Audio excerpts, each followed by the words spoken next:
আমাদেরকে এই শিক্ষা দিয়েছেন। এই শিক্ষা নিয়েই আমরা লড়াই আন্দোলন করছি।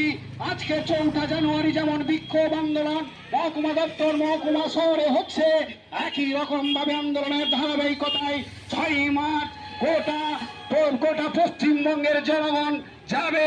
হয় আমাদের দাবি মানো, নাই আমাদের জেলে নিয়ে যাও।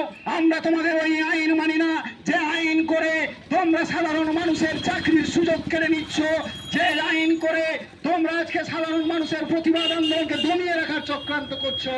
সুন্দরবনবাসী লড়ছে, তারা আজকের এই বিশ্বায়নের সময় যেভাবে নদীগুলোতে জলের উচ্চতা বেড়ে যাচ্ছে, দাবি তুলছে বারবার সুচ্চ নদীবাদ করতে হবে।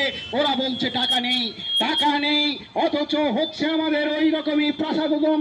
আপনারা জানেন দিল্লির বুকে যারা ওইসব এমএলএ এমপিরা গিয়ে মিটিং করবে, তারা সেখানে সুখ স্বাচ্ছন্দ্য নিয়ে কিভাবে থাকতে পারে।